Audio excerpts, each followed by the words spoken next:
by thanking Elaine. Elaine, thank you so much. We are so grateful for your family's service and sacrifice, and we will always have your back. Over the past few years as First Lady, I have had the extraordinary privilege of traveling all across this country, and everywhere I've gone and the people I've met and the stories I've heard, I have seen the very best of the American spirit. I have seen it in the incredible kindness and warmth that people have shown me and my family, especially our girls. I've seen it in teachers in a near bankrupt school district who vowed to keep teaching without pay. I've seen it in people who become heroes at a moment's notice, diving into harm's way to save others, flying across the country to put out a fire, driving for hours to bail out a flooded town. And I've seen it in our men and women in uniform and our proud military families. In wounded warriors who tell me they're not just gonna walk again, they're gonna run, and they're gonna run marathons. In the young man blinded by a bomb in Afghanistan who said simply, "I'd give my eyes 100 times again to have the chance to do what I have done and what I can still do." Every day, the people I meet inspire me. Every day they make me proud. Every day they remind me how blessed we are to live in the greatest nation on earth.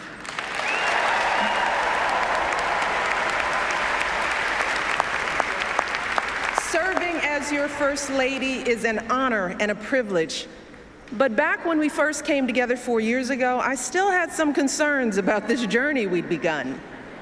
While I believed deeply in my husband's vision for this country, and I was certain he would make an extraordinary president, like any mother, I was worried about what it would mean for our girls if he got that chance. Now, how will we keep them grounded under the glare of the national spotlight? How would they feel being uprooted from their school, their friends, and the only home they'd ever known? See, our life before moving to Washington was filled with simple joys. Saturdays at soccer games, Sundays at grandma's house, and a date night for Barack and me was either dinner or a movie, because as an exhausted mom, I couldn't stay awake for both. And the truth is, I loved the life we had built for our girls, and I deeply loved the man I had built that life with, and I didn't want that to change if he became president. I loved Barack just the way he was. You see, even back then, when Barack was a senator and a presidential candidate, to me, he was still the guy who picked me up for our dates in a car that was so rusted out, I could actually see the pavement going by in a hole in the passenger side door.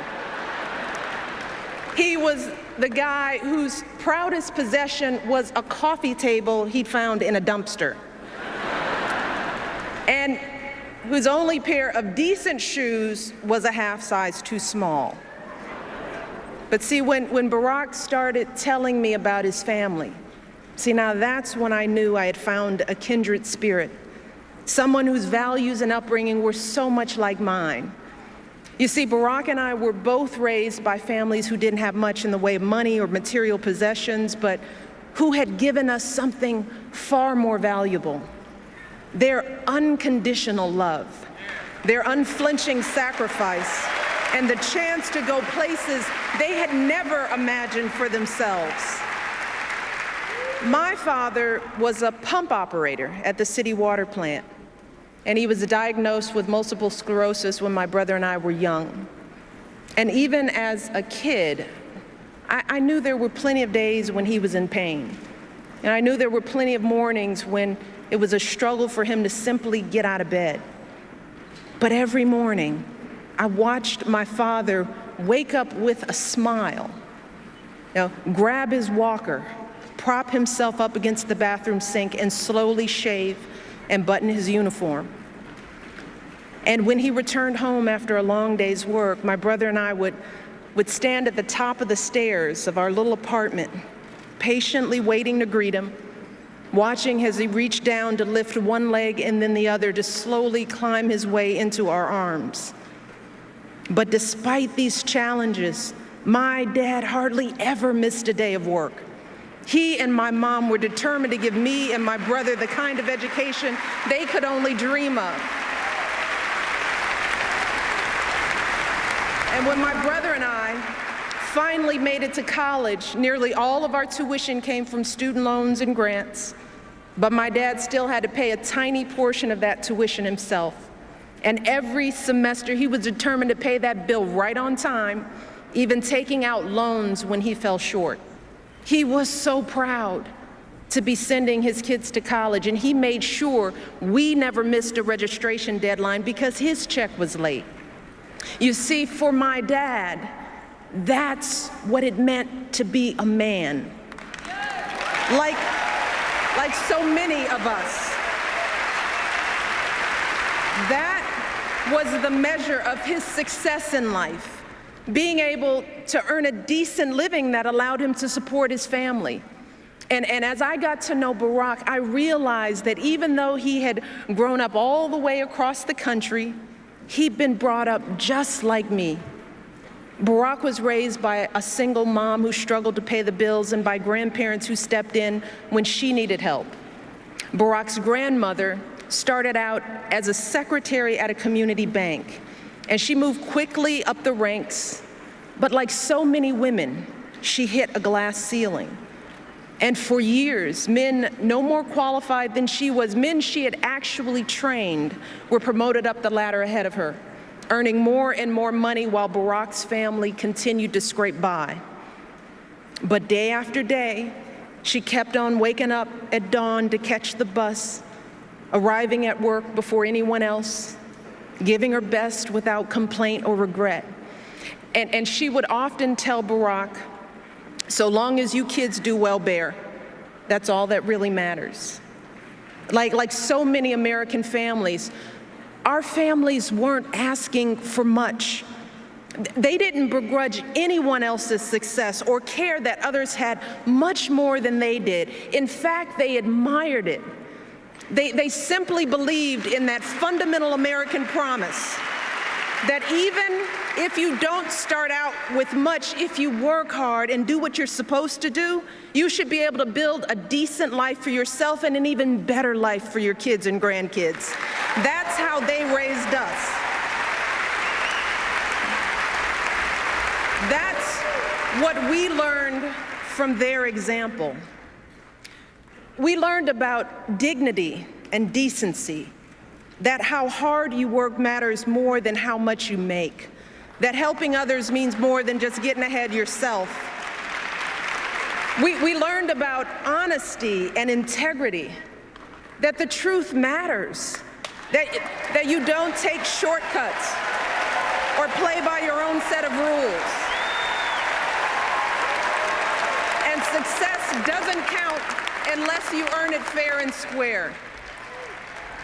We learned about gratitude and humility, that so many people had a hand in our success, from the teachers who inspired us to the janitors who kept our school clean.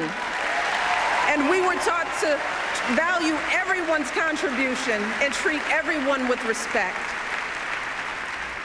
Those are the values that Barack and I and so many of you are trying to pass on to our own children. That's who we are. And standing before you 4 years ago, I knew that I didn't want any of that to change if Barack became president. Well, today, after so many struggles and triumphs and moments that have tested my husband in ways I never could have imagined, I have seen firsthand that being president doesn't change who you are. No, it reveals who you are.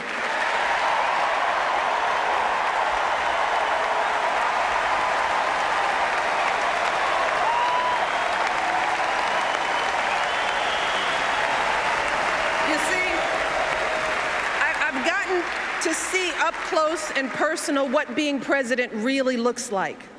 And I've seen how the issues that come across a president's desk are always the hard ones. You know, the problems where no amount of data or numbers will get you to the right answer. The judgment calls where the stakes are so high and there is no margin for error. And as president, you're going to get all kinds of advice from all kinds of people. But at the end of the day, when it comes time to make that decision as president, all you have to guide you are your values and your vision and the life experiences that make you who you are.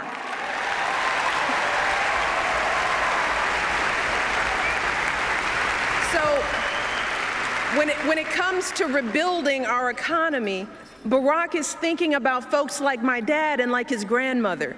He's thinking about the pride that comes from a hard day's work. That's why he signed the Lilly Ledbetter Fair Pay Act, to help women get equal pay for equal work. That's why he cut taxes for working families and small businesses and fought to get the auto industry back on its feet. That's how he brought our economy from the brink of collapse to creating jobs again, jobs you can raise a family on, good jobs, right here in the United States of America.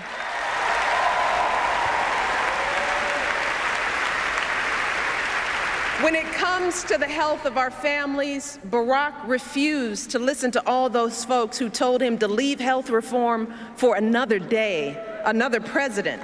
He didn't care whether it was the easy thing to do politically. No, that's not how he was raised.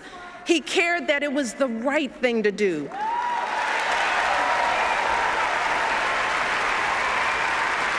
He did it because he believes that here in America, our grandparents should be able to afford their medicine. Our kids should be able to see a doctor when they're sick. And no one in this country should ever go broke because of an accident or an illness.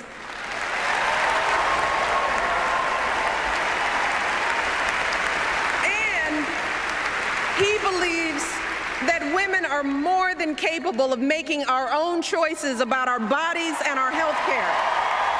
That's what my husband stands for.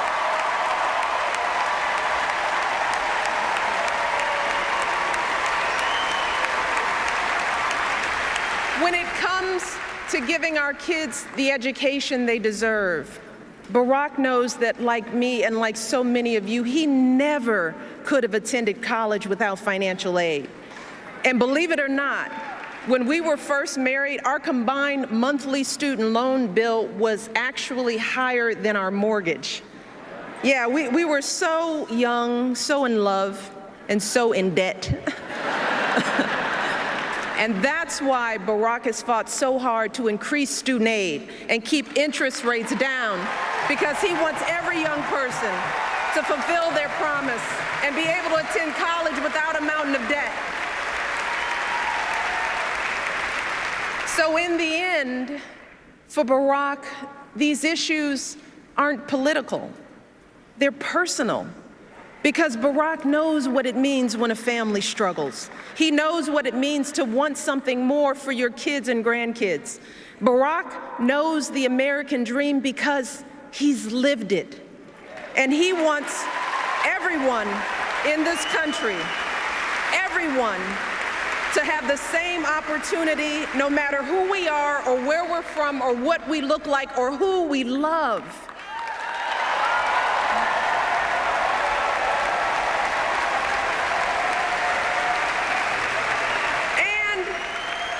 He believes that when you've worked hard and done well and walked through that doorway of opportunity, you do not slam it shut behind you. No, you reach back and you give other folks the same chances that help you succeed.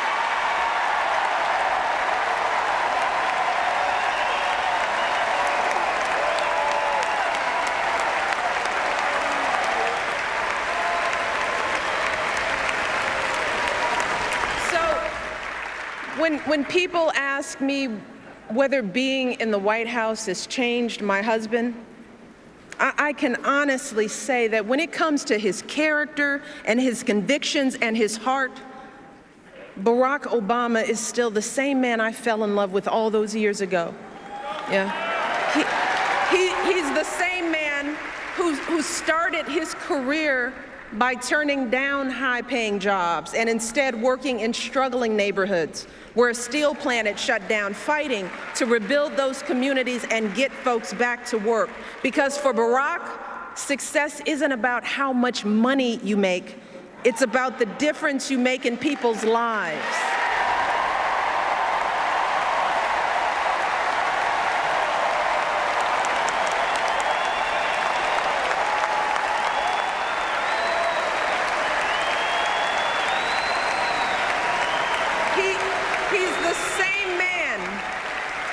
He's the same man when our girls were first born would anxiously check their cribs every few minutes to ensure that they were still breathing, proudly showing them off to everyone we knew. You see, that's the man who sits down with me and our girls for dinner nearly every night, patiently answering questions about issues in the news, strategizing about middle school friendships. That's the man I see in those quiet moments late at night, hunched over his desk, poring over the letters people have sent him. The letter from the father struggling to pay his bills, from the woman dying of cancer whose insurance company won't cover her care, from the young people with so much promise but so few opportunities. And I see the concern in his eyes. And I hear the determination in his voice as he tells me, "You won't believe what these folks are going through, Michelle. It's not right. We've got to keep working to fix this. We've got so much more to do."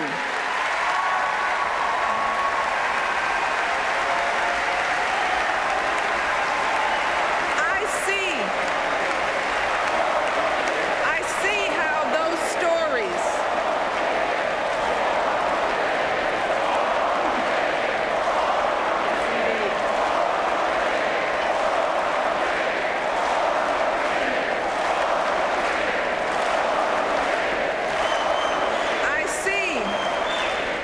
how those stories our collection of struggles and hopes and dreams. I see how that's what drives Barack Obama every single day. And I didn't think that it was possible, but let me tell you, today, I love my husband even more than I did 4 years ago, even more than I did 23 years ago when we first met. Let me tell you why.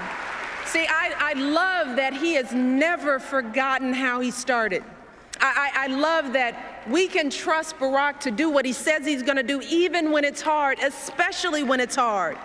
Yeah, I love that for Barack, there is no such thing as us and them. He doesn't care whether you're a Democrat, a Republican, or none of the above. He knows that we all love our country, and he is always ready to listen to good ideas. He's always looking for the very best in everyone he meets. And I love that even in the toughest moments, when we're all sweating it, when we're worried that the bill won't pass and it seems like all is lost. See, Barack never lets himself get distracted by the chatter and the noise. No, just like his grandmother, he just keeps getting up and moving forward with patience and wisdom and courage and grace.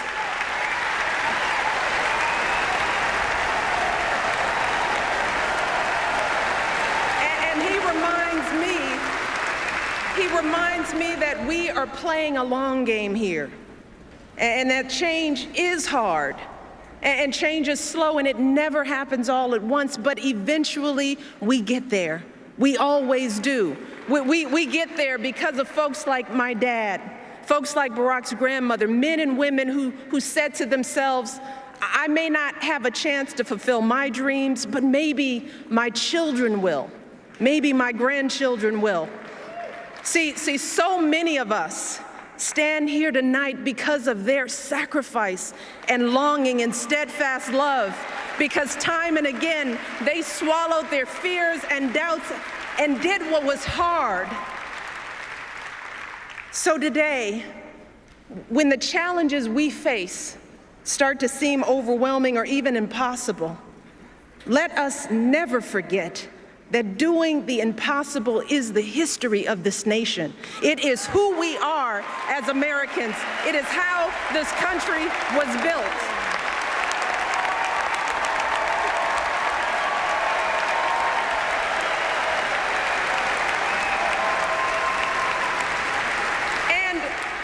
And if our parents and grandparents could toil and struggle for us, if they could raise beams of steel to the sky, send a man to the moon, connect the world with the touch of a button, then surely we can keep on sacrificing and building for our own kids and grandkids, right? And if so many brave men and women could wear our country's uniform and sacrifice their lives for our most fundamental rights, then surely we can do our part as citizens of this great democracy to exercise those rights. Surely we can get to the polls on Election Day and make our voices heard.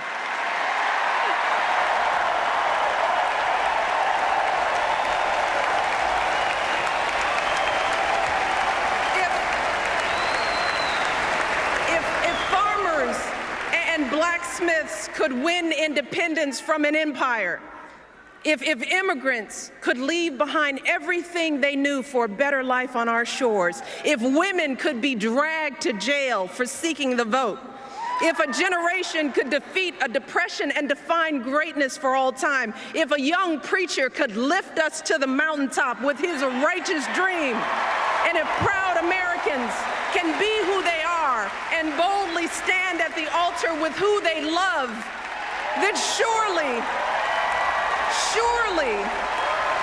we can give everyone in this country a fair chance at that great American dream.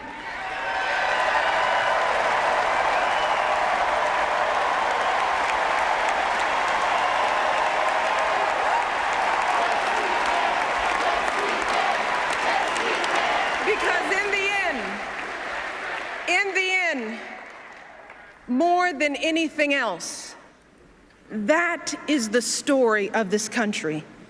The story of unwavering hope grounded in unyielding struggle. That is what has made my story and Barack's story and so many other American stories possible. And let me tell you something, I say all of this tonight, not just as First Lady, no, not just as a wife. You see, at the end of the day, my most important title is still Mom-in-Chief.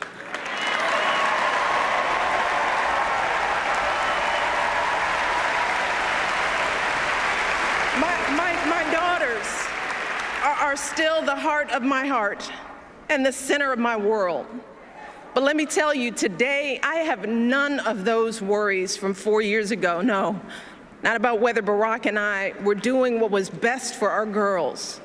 Because today, I know from experience that if I truly want to leave a better world for my daughters and for all of our sons and daughters, if we want to give all of our children a foundation for their dreams and opportunities worthy of their promise, if we want to give them that sense of limitless possibility, that belief that here in America, there is always something better out there if you're willing to work for it, then we must work like never before. And we must once again come together and stand together for the man we can trust to keep moving this great country forward. My husband, our president, Barack Obama.